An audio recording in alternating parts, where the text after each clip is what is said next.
Hello नमस्कार दोस्तों। आज मॉडर्न हिस्ट्री के क्वेश्चन आंसर सीरीज के सेकंड पार्ट के अंदर आपका स्वागत है। और आज हम लोग बड़े महत्वपूर्ण क्वेश्चंस को डिस्कस करेंगे और साथ ही साथ उनकी डिटेल भी आपसे साझा करेंगे। सबसे पहला क्वेश्चन है हमारा पांडिचेरी या जिसे पुडुचेरी के नाम से भी जाना जाता है के संदर्भ में निम्नलिखित कथनों पर विचार कीजिएगा। अब यहाँ पर क्वेश्चन है कि उपरोक्त में से कौन सा कथन सही है, तो ये पूछा हुआ है।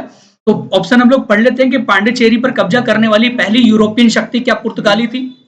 पांडिचेरी पर कब्जा करने वाली दूसरी यूरोपियन शक्ति क्या फ्रांसीसी थी? क्या अंग्रेजों ने कभी पांडिचेरी पर कब्जा किया ही नहीं? तो इनमें से सही आंसर क्या है? तो सबसे पहले बात आती है हमारी कि 1498 ईस्वी में एक पुर्तगाली ईस्ट इंडिया कंपनी भारत के अंदर आई थी। पहली यूरोपियन कंपनी थी जो व्यापार की दृष्टि से इंडिया में आई और पुर्तगाली ही पहले ऐसे व्यक्ति थे जिन्होंने पांडुचेरी पर या पुडुचेरी पर अपना कब्जा किया था। ठीक है, तो ये तो सही आंसर हमारा चला जाएगा ऑप्शन नंबर फर्स्ट। देखो यहां पर बात आती है कि पांडुचेरी पर उन्होंने पहली बार कब्जा जरूर किया है, लेकिन पांडिचेरी जो कंपनी जो एक कैपिटल रही है वो फ्रांसीसियों की रही है। कभी भी क्वेश्चन पूछा जाता है कि किसकी कैपिटल थी पांडुचेरी, तो वो फ्रांसीसी की रही है। और फ्रांसीसियों से पांडुचेरी को 1954 में मुक्त कराया था भारत सरकार के द्वारा और उसे यूनियन टेरिटरी बनाया गया। पांडिचेरी एक ऐसी यूनियन टेरिटरी है जिसमें एक लेजिस्लेटिव भी है, जिसमें लेजिस्लेटिव असेंबली है और साथ साथ दिल्ली के अंदर भी लेजिस्लेटिव असेंबली है। ये हमने ध्यान रखना है। और पांडिचेरी जो है वो हमारे कई कई राज्यों के अंदर फैला हुआ है, जैसे आंध्र प्रदेश है, केरल है और तमिलनाडु में। ठीक है, तो ये आंसर हमारा सही है। नेक्स्ट क्वेश्चन है, ब्रिटिश ईस्ट इंडिया कंपनी ने मुंबई किससे प्राप्त किया था? ये बड़ा महत्वपूर्ण क्वेश्चन है क्योंकि ब्रिटिश ईस्ट इंडिया कंपनी की 3 प्रेसिडेंसी रही है। वो 3 प्रेसिडेंसी थी, एक तो कलकत्ता, एक कलकत्ता प्रेसिडेंसी, एक मद्रास प्रेसिडेंसी और एक थी मुंबई प्रेसिडेंसी। ठीक है, अब ये कलकत्ता की स्थापना जो की गई थी वो जॉर्ज चारनाक के द्वारा की गई थी। जॉर्ज चारनाक के द्वारा की गई थी। इन्हें वास्तुकार भी कहा जाता है कोलकाता का। मद्रास में इन्होंने सेंट जॉर्ज किला की स्थापना की गई थी मद्रास के अंदर। इन्होंने सबसे पहला किला था जो मद्रास में बनाया गया था ईस्ट इंडिया कंपनी के द्वारा, ब्रिटिश के द्वारा। और मुंबई जो इन्होंने प्राप्त किया था वो किससे प्राप्त किया गया? डचों से, डेनिश से, फ्रांसीसियों से, पुर्तगालियों से। तो पुर्तगालियों से इन्होंने प्राप्त किया था। कैसे? एक पुर्तगालियों की जो महारानी हुआ करती थी कैथरीन, महारानी कैथरीन का जो विवाह था वो ब्रिटिश सम्राट चार्ल्स सेकंड के साथ हुआ था।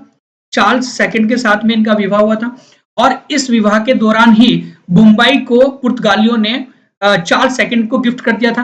फिर चार्ल्स सेकंड ने अपनी जो ब्रिटिश ईस्ट इंडिया कंपनी हुआ करती थी उनकी, उसको मुंबई को दे दिया गया था और कहा गया था कि आप इस पर व्यापार कर सकते हैं और आप मेरे को इसका कुछ जो भी ठेका होता है, जो परसेंटेज होती है वो दे सकते हैं।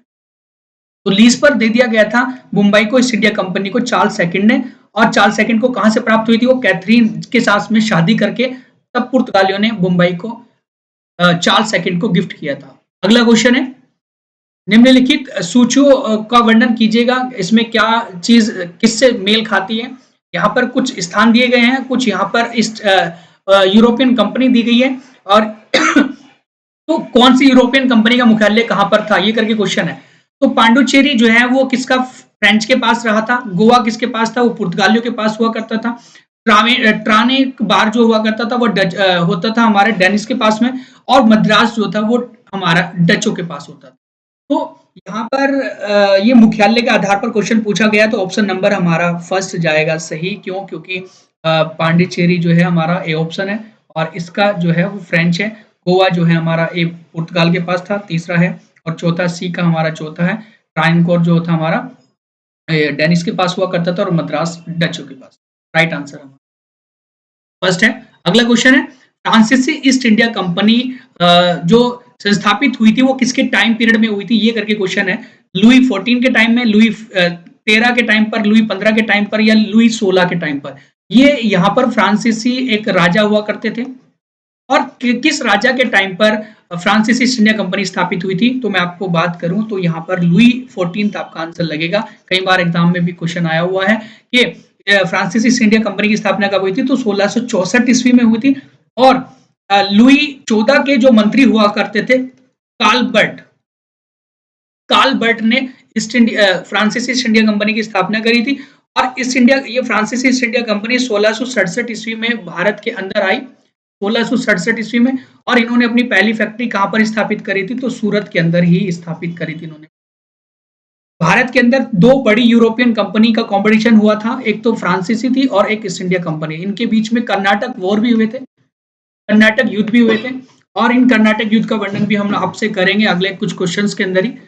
नेक्स्ट, निम्नलिखित में से किस एक शासक ने ईस्ट इंडिया कंपनी को दीवानी प्रदान की थी? ये करके क्वेश्चन है। तो किसने दीवानी प्रदान की थी? दीवानी का मतलब होता है पूरी तरीके से एक अधिकार दे दिया गया था किसी राज्य का। तो फर्रुखशियर ने किया, शाह आलम द्वितीय प्रथम ने किया, शाह आलम सेकंड ने किया, फिर शुजाउद्दौला ने किया। आपसे मैं थोड़ा सा इतिहास के बारे में डिस्कस करूं और ज्यादा जानकारी, तो वो है हमारा कि 1764 ईस्वी में एक बक्सर का युद्ध हुआ। उस बक्सर के युद्ध को ब्रिटिश सरकार के या ब्रिटिश ईस्ट इंडिया कंपनी ने जीत लिया गया था। ब्रिटिश ईस्ट इंडिया कंपनी ने जीत लिया था और यहाँ पर ईस्ट इंडिया कंपनी का जो नेतृत्व किया गया था वो हेक्टर मुनरो ने किया था। इस युद्ध में हेक्टर मुनरो ने ईस्ट इंडिया कंपनी का नेतृत्व किया था। अब इसमें बक्सर के युद्ध में मीर कासिम जो बंगाल के नवाब हुआ करते थे और इनके साथ में दो और व्यक्ति थे, एक तो शाह आलम द्वितीय इनकी संयुक्त सेना थी और शुजाउद्दौला जो अवध के नवाब हुआ करते थे, ठीक है। और शाह आलम द्वितीय जो हमारे मुगल सम्राट हुआ करते थे, शाह आलम द्वितीय मुगल सम्राट हुआ करते थे उस समय जो बक्सर का युद्ध हुआ था। इन तीनों की संयुक्त सेना के साथ में ब्रिटिश जो कंपनी थी इसका युद्ध हुआ था और इसको अंग्रेजों के द्वारा जीत लिया गया था। इस युद्ध को अंग्रेजों के द्वारा जीत लिया गया था। उसके बाद इलाहाबाद की संधि हुई थी। इलाहाबाद की संधि हुई थी और इलाहाबाद की दो संधि हुई थी, तो फर्स्ट हुई और सेकंड हुई। पहली भी अगस्त में हुई और दूसरी भी अगस्त के अंदर ही हुई थी और ये हुई थी 1765 ईस्वी में ये संधि हुई थी हमारी। जो दूसरी इलाहाबाद की संधि थी 12 अगस्त 1765 को। इसी दूसरी संधि के दौरान क्या हुआ था, बहुत ज्यादा कड़े संधि हुई थी जिसके माध्यम से शाह आलम जो द्वितीय थे मुगल सम्राट, इनसे कई सारे राज्यों की दीवानी ले ली गई थी। जैसे कि हमारा था उड़ीसा राज्य की दीवानी ली गई, बिहार राज्य की दीवानी ले ली गई थी इनसे। इसके अलावा यहाँ बंगाल का भी एक क्षेत्र ले लिया गया था। तो ये 3 ऐसे राज्य थे जहां से ईस्ट इंडिया कंपनी को दीवानी प्राप्त हुई थी शाह आलम द्वितीय के द्वारा। अगला क्वेश्चन, भारत में ईस्ट इंडिया कंपनी की सफलता का राज क्या था? ये करके क्वेश्चन है और नीचे कुछ स्टेटमेंट दिए गए हैं। इस स्टेटमेंट के माध्यम से हमें पहचानना है कि कौन सा सही है। भारत में राष्ट्रीय भावना की कमी थी, तो राष्ट्रीय भावना की कमी रही है इंडिया के अंदर। तो दिखाई देता है कुछ मध्यकालीन इतिहास के दौरान चीजें भारत के अंदर बिगड़ी हुई थी। उसके अलावा कंपनी की सेना को पश्चिमी प्रशिक्षण, एक वेस्टर्न ट्रेनिंग मिली हुई थी और उनके पास में कुछ मॉडर्न अत्याधुनिक औजार भी हुआ करते, तो सही है।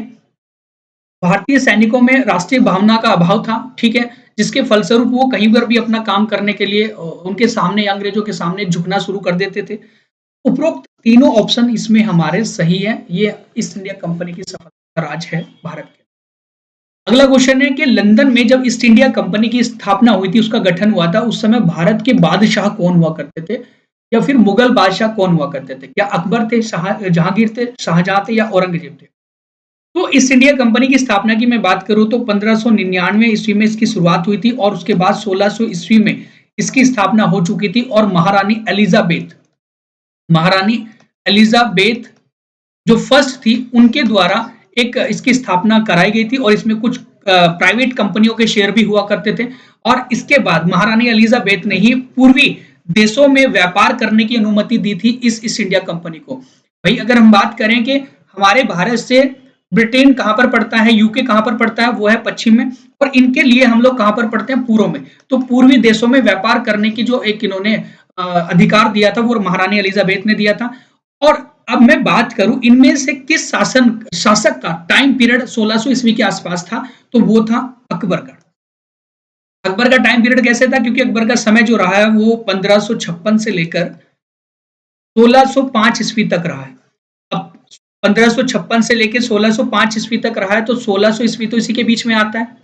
अब ईस्ट इंडिया कंपनी ने पहली कोठी जो अपनी बनाई या फैक्ट्री बनाई थी, जो अस्थायी फैक्ट्री थी, वो 1608 ईस्वी में बनाई थी। और ये 1608 ईस्वी में कहां पर बनाई थी? सूरत के अंदर बनाई थी। और उस समय भारत के जो बादशाह थे वो कौन थे? क्या अकबर थे, जहांगीर थे, शाहजहां थे, औरंगजेब थे? तो यहाँ पर अगर बात की जाए जहांगीर की, तो जहांगीर का जो टाइम पीरियड था वो 1605 ईस्वी से स्टार्ट होता है, 1605 ईस्वी से स्टार्ट होता है और 1627 ईस्वी तक रहता है जहांगीर का टाइम पीरियड। तो इसका मतलब ये है कि जब पहली कोठी खोली ब्रिटेन ने भारत के अंदर, तो वो जहांगीर के टाइम में, और जब ईस्ट इंडिया कंपनी की स्थापना हुई थी ब्रिटेन के अंदर, तो वो अकबर के टाइम। ये आपने ध्यान रखें। अगला क्वेश्चन है हमारा, पुर्तगाली उपनिवेश का प्रथम वायसराय भारत में कौन हुआ करता था? क्या डियाज था, वास्को डी गामा था, अल्मीडा था या अल्बुकर्क था? तो अल्मीडा पहला वायसराय या पहला गवर्नर जनरल या पहला गवर्नर था भारत के अंदर पुर्तगाली सत्ता का या पुर्तगाल का। अल्मीडा का जो टाइम पीरियड है वो 1505 से लेकर 1509 ईस्वी तक का रहा है इंडिया के अंदर, जो गवर्नर के टाइम उस रूप में। और अल्मीडा ने ही कोचीन को अपनी राजधानी बनाया था, कोचीन को अपनी राजधानी बनाया था। तो क्वेश्चन आ जाता है कि किसके द्वारा कोची को अपनी राजधानी बनाया गया था? तो अल्मीडा के द्वारा। वास्को डी गामा पुर्तगाल की तरफ से भारत आने वाला पहला व्यक्ति था, 1498 ईस्वी में आया। समुद्री मार्ग की खोज इसने भारत की है, ठीक है। और अल्बुकर्क इसमें एक ऑप्शन दिया गया है, तो अल्बुकर्क सेकंड गवर्नर हुआ करता था या सेकंड वायसराय हुआ करता था भारत में पुर्तगाली सत्ता का, जिसका टाइम पीरियड अल्बुकर्क का हुआ करता था 1509 से लेकर 1515 तक। और अल्बुकर्क ही भारत में पुर्तगाली सत्ता का वास्तविक संस्थापक भी कहा जाता है, एक real founder of Portuguese east India company, ठीक है। अगला पॉइंट हमारा जो है नेक्स्ट है, निम्नलिखित में से कौन एक मुगल सम्राट द्वारा नियुक्त बंगाल का अंतिम गवर्नर था? तो अंतिम गवर्नर कौन था मुगल सम्राट का, जो तैनात किया गया था बंगाल के गवर्नर के रूप में, ठीक है। तो क्या सरफराज खान था, मुर्शिद कुली खान था, अलीवर्दी खान था या शुजाउद्दीन मोहम्मद खान था? अलीवर्दी खान आपका सही आंसर लगेगा, क्योंकि अलीवर्दी खान 1717 में गद्दी पर बिठाया गया था। और ये फरक्कुशियर, आपने कभी सुना हो फरक्कुशियर? फरक्कुशियर, इनका जो उत्तराधिकारी था वो अलीवर्दी खां था। और अलीवर्दी खां ही एक ऐसा अंतिम स्वतंत्र गवर्नर था बंगाल का, जो मुगल सम्राट के द्वारा बिठाया गया था। नहीं तो उसके बाद फिर ब्रिटेन या जो ईस्ट इंडिया कंपनी थी, ईस्ट इंडिया कंपनी के द्वारा ही जो गवर्नर बिठाए जाते थे या फिर नवाब बनाए जाते थे बंगाल के। अगला क्वेश्चन है, निम्न में से किसने अपनी राजधानी मुर्शिदाबाद से मुंगेर में स्थानांतरित की थी, ट्रांसफर की थी मुर्शिदाबाद टू मुंगेर? अलीवर्दी खान ने, सिराजुद्दौला ने, या फिर मीर जाफर ने, या मीर कासिम ने? तो सही आंसर लगेगा मीर कासिम।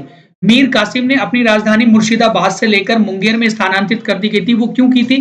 क्योंकि वो अपनी नई रणनीति जो चलाना चाहते थे मुर्शिदाबाद में नहीं चलाना चाहते थे, वो किसी अन्य स्थान पर जाकर अपनी सही रणनीति का प्रयोग करना चाहते थे ब्रिटेन के खिलाफ या ईस्ट इंडिया कंपनी के खिलाफ। अगला क्वेश्चन है, भारतवर्ष में ब्रिटिश साम्राज्य का संस्थापक किसे कहा जाता है? देखो, ब्रिटिश साम्राज्य की स्थापना 1600 ईस्वी में हो गई थी, अभी हमने इससे पहले वाला क्वेश्चन डिस्कस किया। लेकिन भारत के अंदर जो ब्रिटिश साम्राज्य फूला फला है, बहुत अच्छे तरीके से फैला है, तो वो दो युद्ध के बाद था। 1757 का युद्ध था और 1764 का बक्सर का युद्ध था। ये दो ही बैटल ऐसे थे जिसके बाद ब्रिटिश साम्राज्य पूरी तरीके से फैलता चला गया भारत के अंदर। और ये जो पहला युद्ध था 1757 में, वो रॉबर्ट क्लाइव के टाइम पर हुआ था, इसलिए रॉबर्ट क्लाइव को ही एक कहा जाता है कि ब्रिटिश साम्राज्य का संस्थापक भारतवर्ष के अंदर। रॉबर्ट क्लाइव की मैं बात करूं तो 1757 से लेकर 1760 ईस्वी तक का इनका पहला टाइम पीरियड रहा है और 1765 से लेकर 1767 तक इनका दूसरा टाइम पीरियड रहा था रॉबर्ट क्लाइव का भारत के अंदर। अगला क्वेश्चन है, निम्नलिखित में से कौन सा सुमेलित है? ये करके क्वेश्चन पूछा गया है और इसमें हमें ऑप्शन के माध्यम से देखना होता है। ऐसे करके क्वेश्चन सिविल सेवा परीक्षा के अंदर, प्रीलिम्स पेपर के अंदर भी आए हुए हैं और अन्य आरओ पेपर के अंदर, कई अन्य महत्वपूर्ण पेपर्स के अंदर इस प्रकार के क्वेश्चन हमें देखने को मिलते हैं कि कौन सा सुमेलित है, कौन सा। तो हमें इतिहास की अच्छी जानकारी है तो हम लोग इसका सही आंसर अच्छे से लगा सकते हैं इस प्रकार का। तो प्रथम आंग्ल मैसूर युद्ध हैदर अली पराजित हो गया था, इसके अंदर ऐसा नहीं है। हैदर अली ने जीत हासिल की थी पहले आंग्ल मैसूर युद्ध में, तो जीत हासिल करी थी। और ये जो जीत हासिल की थी उन्होंने मद्रास तक भगा दिया गया था, अंग्रेजों को मद्रास तक कब्जा कर लिया गया था। फिर द्वितीय आंग्ल मैसूर युद्ध, दूसरा जो आंग्ल मैसूर युद्ध था उसमें हैदर अली ने अंग्रेजों को पराजित कर दिया गया था, ऐसा नहीं है। वहां पर हैदर अली जो था उनकी डेथ हो गई थी, हत्या हो गई थी, हैदर अली को मारा गया था। यहाँ अंग्रेज पराजित नहीं हुए थे। तृतीय आंग्ल मैसूर युद्ध जिसमें टीपू सुल्तान युद्ध जीत गया था और अपनी भूभाग अंग्रेजों को नहीं दे पाया था, ऐसा नहीं है। तृतीय युद्ध जो था वो ऐसा था कि उन्होंने अपनी संधि, उनकी अंग्रेजों के द्वारा संधि स्वीकार नहीं की गई थी। उसके बाद चतुर्थ आंग्ल मैसूर युद्ध हुआ जिसमें टीपू सुल्तान, हाँ ये जरूर सही है कि वो दिवंगत हो गया था, या फिर हम कह सकते हैं कि टीपू सुल्तान की हत्या 1799 ईस्वी में अंग्रेजों के द्वारा कर दी गई थी चौथे आंग्ल मैसूर युद्ध के अंदर। तो ये इसका सही आंसर है ऑप्शन नंबर डी। अगला क्वेश्चन है, सुमेलित कीजिएगा और सही उत्तर को पहचानिएगा। इसमें दिया गया है कि सूचियों के नीचे दिए गए कोड का उपयोग करके सही उत्तर को पहचानिएगा। यहां पर क्वेश्चन दिया गया है कि जो प्रथम कर्नाटक युद्ध हुआ था वो कौन सी संधि के बाद रुका था, तो एक्स ला सापले की संधि। तृतीय जो कर्नाटक युद्ध था वो किस संधि के द्वारा रुका था, ये करके क्वेश्चन आ जाता है एग्जाम में। तो किस संधि के द्वारा रुका था ये करके क्वेश्चन है हमारा, तो पेरिस की संधि के द्वारा तृतीय हमारा जो युद्ध था पेरिस की संधि के द्वारा, ठीक है। और द्वितीय कर्नाटक युद्ध जो है वो निर्णायक रहा था, और प्रथम मैसूर युद्ध था उसमें ब्रिटेन की हार हुई थी, ठीक है। तो पहले का हमारा फोर्थ है, उसके बाद हमारा ये फर्स्ट है, इसका द्वितीय पेरिस की संधि के द्वारा हमारा हुआ, ये ऑप्शन नंबर हमारा डी है सही आंसर, ठीक है। तो हमें इनकी पहचान भी अच्छे से होनी चाहिए कि पहला कर्नाटक युद्ध किसकी संधि के द्वारा हमारा रुका था, तो एक्स ला सापले की संधि। और द्वितीय अंग जो कर्नाटक युद्ध था वो निर्णायक रहा था। तृतीय कर्नाटक युद्ध जो था वो पेरिस की संधि के द्वारा रुका था, और प्रथम मैसूर के अंदर हैदर अली ने जीत हासिल की थी, ब्रिटेन की हार हो गई थी। ओके, अगला प्रश्न है, रणजीत सिंह ने सुप्रसिद्ध कोहिनूर हीरा कहां से प्राप्त किया था? क्या शाह सुजा से किया, जमान शाह से किया, दोस्त मोहम्मद से किया था, या शेर अली से किया था? तो यहाँ सही आंसर लगेगा शाह सुजा। शाह सुजा की हेल्प की थी महाराजा रणजीत सिंह के द्वारा। और शाह सुजा कौन हुआ करते थे? अहमद शाह अब्दाली, अहमद शाह अब्दाली के जो पौत्र थे वो हुआ करते थे, अहमद शाह अब्दाली के पौत्र, ठीक है जी। और आपने कभी सुना भी होगा अहमद शाह अब्दाली, ठीक है, 1761 ईस्वी में भारत के अंदर पानीपत का जो युद्ध हुआ था, पानीपत का तीसरा युद्ध हुआ था मराठों के बीच में और अफगानों के बीच में, उसमें अहमद शाह अब्दाली अफगानी शासक था, और इसमें मराठे जो थे वो पराजित हुए थे, और उन्हीं का पौत्र हुआ करता था शाह सुजा, जिन्होंने महाराजा रणजीत सिंह को कोहिनूर हीरा उपहार में दे दिया था। और उसके बाद कोहिनूर हीरा ब्रिटिश जिस समय जीत गया था, महाराजा रणजीत सिंह को पराजित कर दिया गया था, तो कोहिनूर हीरा वो ब्रिटेन में लेके चले गए थे, और आज वो ब्रिटेन के अंदर है। अगला प्रश्न है हमारा, निम्नलिखित में से सुमेलित कौन सा युग्म सुमेलित है, ये हमने छांटना है। तो क्या बक्सर का युद्ध मीर जाफर के विरुद्ध क्लाइव का हुआ था? नहीं, ये मीर कासिम के विरुद्ध हुआ था, मीर कासिम, मीर कासिम एवं हेक्टर मुनरो ने यहाँ पर अपनी जो नेतृत्व किया था अंग्रेजों की तरफ से। तो पहला तो ऑप्शन सही नहीं है। नेक्स्ट है वांडी वास का युद्ध फ्रांसीसी विरुद्ध ईस्ट इंडिया कंपनी के बीच हुआ था। तो वांडी वास का युद्ध जो हुआ था वो हमारा हुआ था, वांडी वास मतलब फ्रांसीसी और ईस्ट इंडिया कंपनी के बीच हुआ था वांडी वास का युद्ध, तो ये सही आंसर है, यहाँ पर सही आंसर है। और वांडी वास का युद्ध कब हुआ था? वो हुआ था हमारा 1760 ईस्वी के अंदर। उसके बाद चिलियावाला का जो युद्ध हुआ था वो डलहौजी और विरुद्ध मराठों के बीच हुआ था? नहीं, ये हुआ था गफ के, एक गफ हमारे जनरल हुआ करते थे ब्रिटेन के, और ये कौन थे? विरुद्ध मराठे, मराठों के साथ में युद्ध लड़ा गया था, चिलियावाला का युद्ध। उसके बाद खुर्दा का युद्ध जो था वो निजाम के विरुद्ध ईस्ट इंडिया कंपनी का हुआ था, या फिर निजाम के साथ के किसी और का हुआ था? तो निजाम के विरुद्ध ये मराठों का युद्ध हुआ था, खुर्दा का युद्ध जिसे हम लोग कहते हैं, मराठों का युद्ध, ठीक है। तो ये करके हमारा सही आंसर है इसमें ऑप्शन नंबर बी। युद्धों का हमने एक मैच करना था, कौन सा युद्ध किसके साथ में हुआ। अगला प्रश्न है, सबसे अधिक निर्णायक युद्ध जिसने अंग्रेजों के भारत प्रभुत्व को संस्थापित किया या केंद्र को किया, कहने का मतलब ये है कि अंग्रेजों की प्रभुत्वता इंडिया के अंदर कौन से युद्ध के बाद हुई थी? क्या बक्सर के युद्ध के बाद हुई, प्लासी के युद्ध, वांडीवास या पानीपत?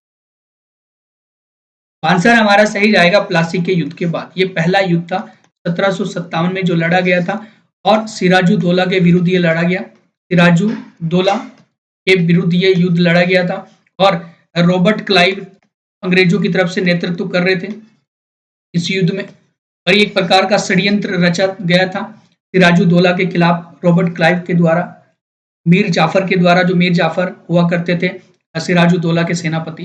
तो ये एक निर्णायक युद्ध रहा है जिसके बाद बंगाल में अंग्रेजों की एक सत्ता स्थापित हुई थी, है ना? और फिर धीरे-धीरे अंग्रेजों का स्थायित्व बढ़ता चला गया भारत। तो ये थे, इसी प्रकार से हमारे आगे आने वाली जो सीरीज रहेगी क्वेश्चन आंसर की मॉडर्न हिस्ट्री की, उसमें हम लोग बहुत सारी जानकारी आपको देते रहेंगे आपके एग्जाम के पर्पज से। आप हमारे चैनल को कंटिन्यू वॉच करें और subscribe to our channel and thank you so much.